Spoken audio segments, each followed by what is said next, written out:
కంటి అద్దాల నుండి శాశ్వత విముక్తి పొందండి. లాసిక్ సర్జరీ 14,000 మాత్రమే. వివరాలకు సంప్రదించండి. ఆంధ్రప్రదేశ్ రాజధానికి అమరావతికి ఇంటర్నేషనల్ ఎయిర్పోర్ట్ ఎక్కడ వస్తుంది? ఇప్పుడు చాలా మందిలో ఈ ప్రశ్న తలెత్తుతుంది. ఎందుకంటే ఆంధ్రప్రదేశ్లో ఎయిర్పోర్ట్ డెవలప్మెంట్ కార్పొరేషన్ ఒక నోటిఫికేషన్ రిలీజ్ చేసింది. అమరావతి గ్రీన్ఫీల్డ్ ఎయిర్పోర్ట్కు సంబంధించి ఫీజిబిలిటీ సర్వేలు చేయడం, టెక్నికల్ అంశాలపైన సర్వే చేయడం దీని సారాంశం. దీంతో ఎయిర్పోర్ట్ ఎక్కడొస్తుంది అనే చర్చ విస్తృతంగా జరుగుతుంది. గతంలో కూడా మనం ఒక వీడియో చేసాం. మైలవరం ప్రాంతంలో 6,000 ఎకరాల వరకు ప్రభుత్వ భూములు అందుబాటులో ఉన్నాయి, అక్కడ ఎయిర్పోర్ట్ రావచ్చు అనేటువంటి ఒక చర్చ జరుగుతుంది. దీంతో పాటు ప్రత్యామ్నాయ స్థలాలపైన అధికారులు ఫోకస్ పెట్టారని, ఇప్పుడు ఈ నోటిఫికేషన్ రిలీజ్ చేసినటువంటి క్రమంలో ఫీజిబిలిటీ సర్వేస్ జరిగేలోపు ల్యాండ్ సెలక్షన్ కూడా జరగాలి అనేటువంటి ఆలోచనతో ఏపీ ప్రభుత్వం ఉన్నట్టుగా తెలుస్తుంది. ఈ మేరకు సంబంధిత శాఖలు, విభాగాల అధికారులకి ఇప్పటికే ఆదేశాలు జారీ అయ్యాయి.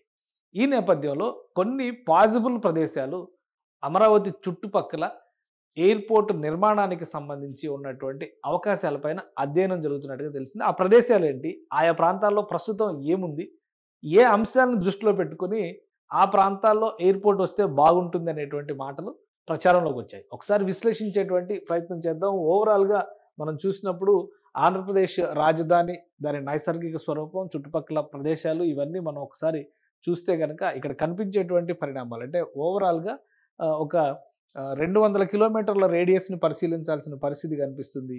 చుట్టుపక్కల ఉన్నటువంటి ప్రాంతాలన్నింటినీ మనం అధ్యయనం చేయాలంటే. అలానే ఇప్పుడు ఆంధ్రప్రదేశ్ రాజధాని నగర నిర్మాణం జరుగుతున్నటువంటి పరిధిలో దాదాపు 50 నుంచి 80 కిలోమీటర్ల రేడియస్లో ఇంటర్నేషనల్ ఎయిర్పోర్ట్ వచ్చే అవకాశాలు ఉన్నాయనేటువంటి చర్చ నడుస్తుంది. కానీ అమరావతికి దూరంగా ఎయిర్పోర్ట్ నిర్మించేందుకు మాత్రం రాష్ట్ర ప్రభుత్వం సుముఖంగా లేదు. ఈ నేపథ్యంలోనే ఇక్కడ ఉన్నటువంటి ప్రదేశాలన్నింటినీ కూడా అధ్యయనం చేస్తున్నారు. ఏ ప్రాంతాలు, ఎందుకంటే అమరావతి పరిసర ప్రాంతాలన్నీ కూడా ఆల్రెడీ వెల్ డెవలప్డ్ నగరాలు ఉన్నటువంటి ప్రాంతం, పట్టణాలు ఉన్నటువంటి ప్రదేశాలే ఉన్నాయి. సో ఈ ప్రాంతాల్లో ఇక్కడ మనం ఒక సెంట్రల్ పాయింట్గా ఇది తీసుకుని చూసినప్పుడు ప్రస్తుతం అమరావతి నగరం, రాజధాని అమరావతి నగరం ఈ ప్రదేశంలో ఉంది. ఈ ప్రదేశాన్ని ఒక సెంట్రల్ పాయింట్గా మనం చూస్తే కనుక దీనికి అతి సమీపంలో విజయవాడ నగరం ఆల్రెడీ అభివృద్ధి చెందింది. ఇక్కడ గన్నవరం ఎయిర్పోర్ట్ సర్వీసెస్ అందిస్తుంది. అలానే ఇటుపక్కన చూస్తే కనుక విజయవాడ నగరానికి సంబంధించిన విజయవాడ నగరం దాదాపుగా ఆనుకుని డెవలప్ అయిన పరిస్థితి ఉంటే, గుంటూరు నగరం కొద్దిగా దూరంలోనే గుంటూరు నగరం ఉంది. ఈ రెండు ప్రాంతాలని కనెక్ట్ చేసే విధంగా నేషనల్ హైవే ఈ చివరి నుంచి ఆ చివరి వరకు మధ్యలో కూడా అన్ని డెవలప్ అయినటువంటి ప్రదేశాలే కనిపిస్తున్నాయి. ఈ నేపథ్యంలో మైలవరం ప్రాంతాన్ని మనం ఒకసారి పరిశీలించి చూస్తే కనుక మైలవరం ప్రాంతం ఈ ప్రదేశంలో వస్తుంది. ఇది విజయవాడకి అటుపక్కగా వస్తుంది. అంటే విజయవాడ టు మైలవరమే దాదాపు 50 కిలోమీటర్ల వరకు డిస్టెన్స్ ఉండేటువంటి అవకాశం. అంటే ఆ పరిసర ప్రాంతాలన్నింటినీ నేరుగా మైలవరం అనేటువంటి ప్రాంతం కాకపోయినా కానీ కనీసం 40-50 కిలోమీటర్ల డిస్టెన్స్ కనిపించేటువంటి పరిస్థితి ఉంది. ప్లస్ అమరావతి నగరానికి మళ్ళీ కృష్ణానది దాటి లోపలికి రావాల్సిన పరిస్థితి ఉంటుంది. కాబట్టి ఈసారి రాజధానికి సంబంధించినటువంటి ఎయిర్పోర్ట్ని మ్యాక్సిమం గుంటూరు జిల్లాలో ఏర్పాటు చేసే అవకాశాలే ఎక్కువగా కనిపిస్తున్నాయి.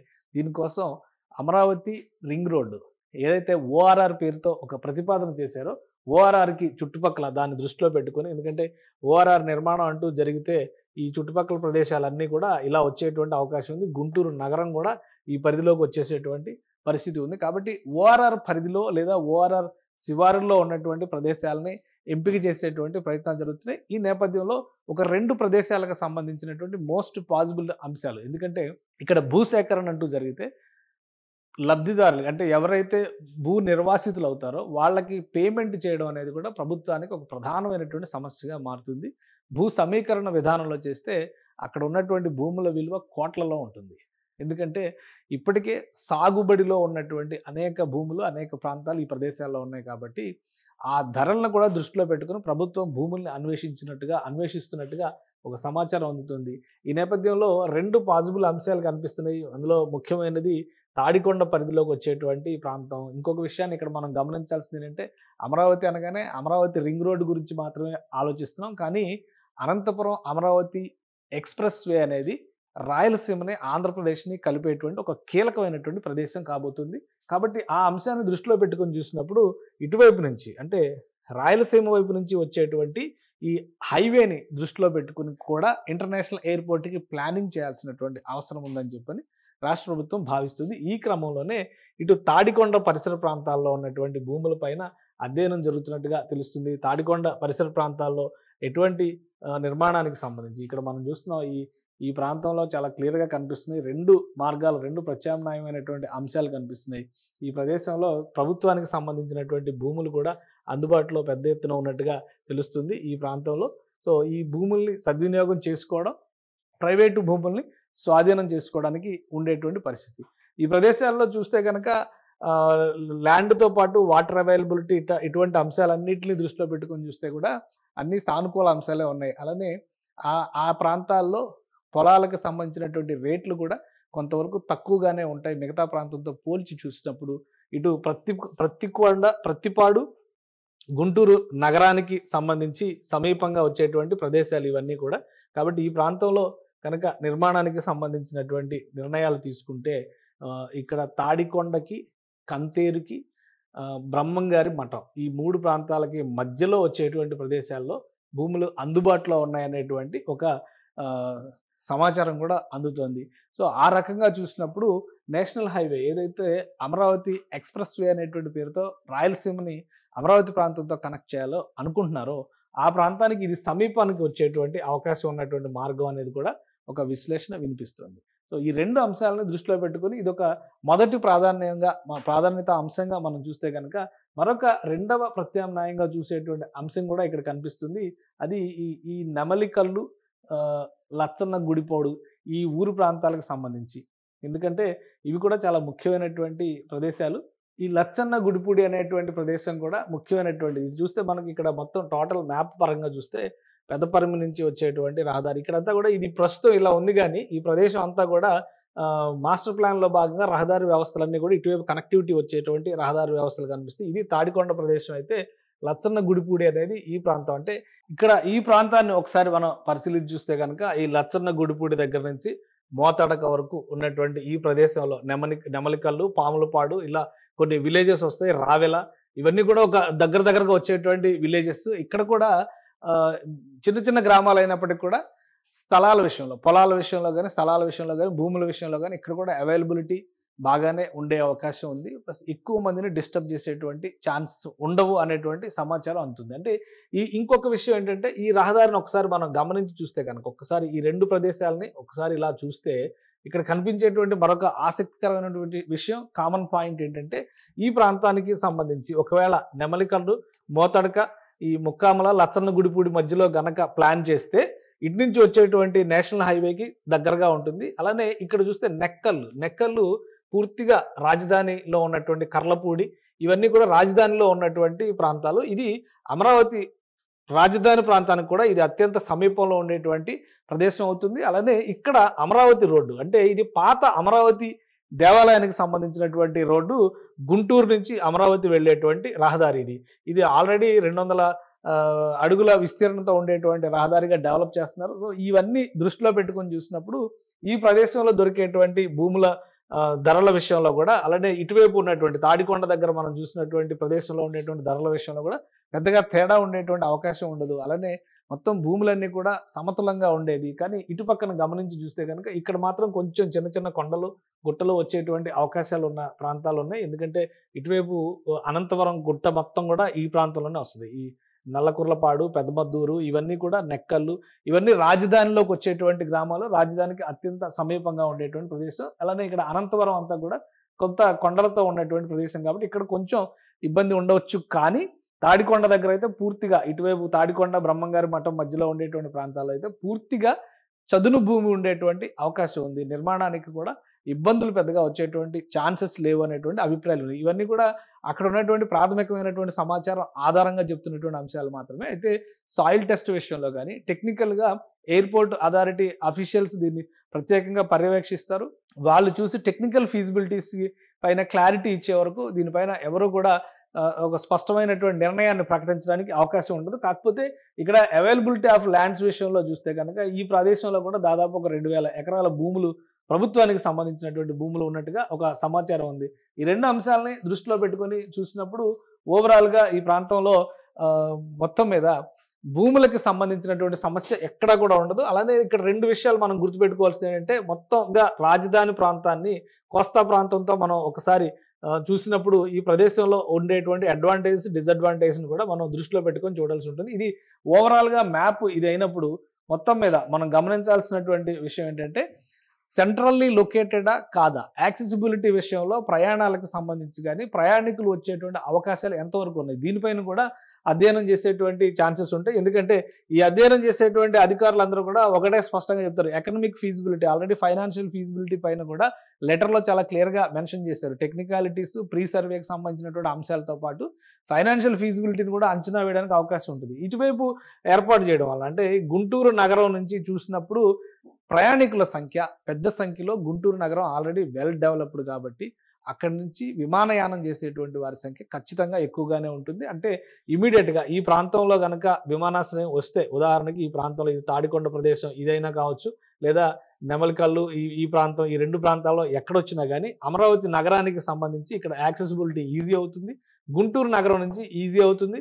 విజయవాడకు సంబంధించి ఆల్రెడీ గన్నవరం ఎయిర్‌పోర్ట్ ఉంది కాబట్టి ఆ గన్నవరం ఎయిర్‌పోర్ట్‌ని ఒక డొమెస్టిక్ ఎయిర్‌పోర్ట్‌గా ఉపయోగించినా, ఇతర అవసరాల కోసం ఉపయోగించినా గానీ అమరావతి ఇంటర్నేషనల్ ఎయిర్‌పోర్ట్‌కి సంబంధించినటువంటి కనెక్టివిటీ విజయవాడ నుంచి చూసినా గానీ పెద్ద దూరం అనుకుంది. ఎందుకంటే 30, 40 కిలోమీటర్ల కంటే ఇక్కడ డిస్టెన్స్ ఎక్కువ వచ్చేటువంటి అవకాశం లేదు. ఈరోజు మనం గమనించి చూస్తే గనక ముంబైలో నిర్మిస్తున్నటువంటి కొత్త విమానాశ్రయం ముంబై నుంచి నవీ ముంబైకి దాదాపు 30, 39 కిలోమీటర్లు ఉన్నటువంటి ప్రదేశం. అంటే ఒక 25 నిమిషాల నుంచి 30 నిమిషాల ప్రయాణం మాత్రమే ఉండేటువంటి అవకాశం ఉంది. కాబట్టి ఫ్యూచర్ అంశాలను దృష్టిలో పెట్టుకొని చూసినప్పుడు అమరావతికి కనెక్టివిటీ రావడం, అలానే ఇంటర్నేషనల్ టూరిస్టులకి ఇంటర్నేషనల్ ట్రావెల్ విషయంలో గుంటూరుకి యాక్సెసిబిలిటీ రావడం, ఇటు విజయవాడ నుంచి పెద్దగా దూరం లేకపోవడం ఇవన్నీ గమనించి చూసినప్పుడు ఏ ప్రదేశాన్ని ఎంపిక చేస్తారు, అలానే టెక్నికల్ ఫీజిబిలిటీస్ విషయంలో చూసేటువంటి ప్రధానమైన అంశాలు ఏంటంటే సాయిల్ టెస్ట్. ఇక్కడ ఉన్నటువంటి సాయిల్ ఎంతవరకు గట్టిగా ఉంటుంది, అలానే అక్కడ ఎయిర్‌పోర్ట్ నిర్మాణానికి ఎంతవరకు అనువుగా ఉంటుంది, ఈ అంశాలపైన కూడా అధ్యయనం జరుగుతుంది. కాబట్టి ఈ వీటిలో ఎటువంటి ఇబ్బందులు రాకపోవచ్చు. ఇటువైపు గుంటూరు నుంచి అమరావతికి కనెక్ట్ అయ్యేటువంటి పెద్ద రోడ్డు,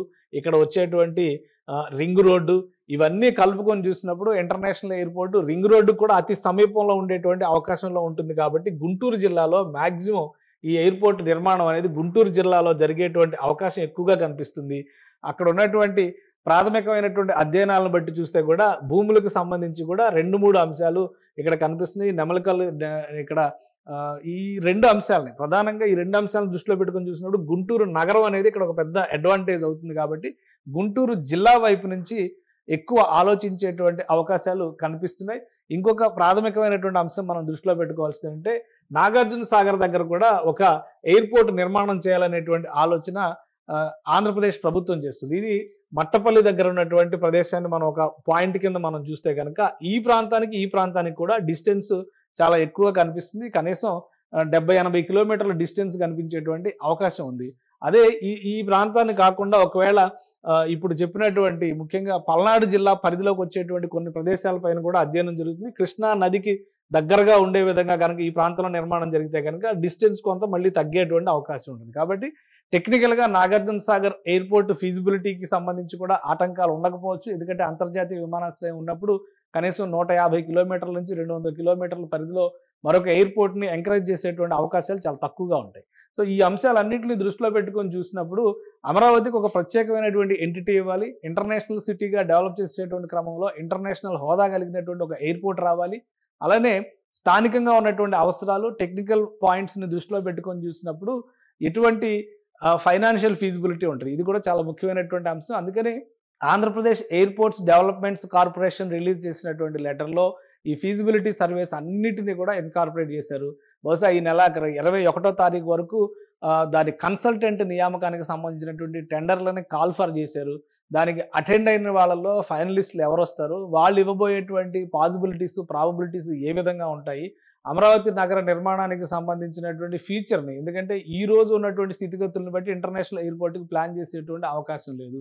కనీసం ఒక 5 సంవత్సరాల తర్వాత 5 నుంచి 10 సంవత్సరాల తర్వాత ఆ చుట్టుపక్కల భౌగోళిక స్వరూపం కావచ్చు, ఆర్థిక విధి విధానాలు కావచ్చు, వీటన్నిటిలో ఎలాంటి మార్పులు రాబోతున్నాయో అంచనా వేయడం ద్వారా తీసుకోవాల్సినటువంటి నిర్ణయం ఇది. సో కన్సల్టెంట్‌ని ఫైనల్ చేసే వరకు ఇటువంటి పాసిబిలిటీస్ ఎన్ని ఉన్నా కానీ ప్రజలు డిస్కస్ చేయడానికి అవకాశం ఉంటుంది. కన్సల్టెంట్ ఫైనల్ అయిన తర్వాత ఈ అంశాలన్నిటినీ క్రోడీకరించడం ద్వారా మోస్ట్ పాసిబుల్ ఏరియా ఏది అనేది ఒక ఎంపిక చేసిన తర్వాత ప్రభుత్వం ఒక నిర్ణయం తీసుకోవడానికి ఛాన్సెస్ ఉంటాయి. కానీ ఇప్పుడు ఉన్నటువంటి కూటమి ప్రభుత్వ సమన్వయం, కేంద్ర రాష్ట్ర ప్రభుత్వాల మధ్య ఉన్నటువంటి సమన్వయాన్ని దృష్టిలో పెట్టుకొని చూస్తే రాష్ట్ర ప్రభుత్వం వీలైనంత వేగంగా ఈ అంశాలన్నిటినీ ఫైనలైజ్ చేయడం ద్వారా కేంద్రం అమలు చేస్తున్నటువంటి ఏవియేషన్కి సంబంధించిన విధానాలు, ముఖ్యంగా రీజనల్ కనెక్టివిటీ దగ్గర నుంచి ఎయిర్పోర్ట్ల అభివృద్ధి వరకు ఈ అంశాల క్రింద కేంద్రం ఇస్తున్నటువంటి నిధుల్ని సద్వినియోగం చేసుకోవడం, కేంద్ర ప్రభుత్వ పథకాలని విధానాలని సద్వినియోగం చేసుకోవడంలో భాగంగానే ఆంధ్రప్రదేశ్ ప్రభుత్వం అమరావతి ఇంటర్నేషనల్ ఎయిర్పోర్ట్ పైన కూడా పెద్ద ఎత్తున ఫోకస్ పెట్టింది. ఆంధ్రప్రదేశ్ ప్రభుత్వం డిజైన్ చేస్తున్నట్టుగా, విజన్ చేస్తున్నట్టుగా ఆలోచిస్తే కనుక దుబాయ్ ఎయిర్పోర్ట్ తరహాలో ఒక ఇంటర్నేషనల్ హబ్ లాంటి ఎయిర్పోర్ట్ కనీసం 3,000 నుంచి 5,000 ఎకరాల భూముల్లో ఏర్పాటు చేయాలి. అంటే కేవలం ట్రావెల్ అనేది పాయింట్ కాకుండా అక్కడ ఒక షాపింగ్ ఏరియా కింద దాన్ని మల్టీ ఫంక్షనల్ యాక్టివిటీకి కేంద్ర స్థానంగా మారే విధంగా డిజైన్ చేయాలని భావిస్తుంది. కాబట్టి ఈ అంశాలన్నింటినీ దృష్టిలో పెట్టుకొని చూసినప్పుడు మైలవరంకి ఆ చివర కానీ లేదా ఇటు కృష్ణానది అంచును కానీ పెట్టేటువంటి అవకాశాలు కనిపించట్లేదు. ఇమ్మీడియట్గా ఎక్కడైతే ప్రయాణికులు వచ్చేటువంటి యాక్సెసిబిలిటీ ఎక్కువగా ఉంటుందో ఆ ప్రదేశాన్ని ఎంచుకునేటువంటి అవకాశాలే ఎక్కువగా కనిపిస్తున్నాయి. కాబట్టి ఈ పాసిబుల్ ఏరియాస్ అన్నిటిపైన కూడా ఒక విధమైనటువంటి అధ్యయనం జరుగుతుంది. కన్సల్టెంట్ నియామకం తర్వాత ఈ విషయంలో మరో అడుగు ముందుకు పడేటువంటి అవకాశాలు స్పష్టంగా కనిపిస్తున్నాయి. సుమన్ టీవీలో మీ పర్సనల్ అండ్ బిజినెస్ ప్రమోషన్స్ కోసం కింది నెంబర్కి కాంటాక్ట్ చేయండి.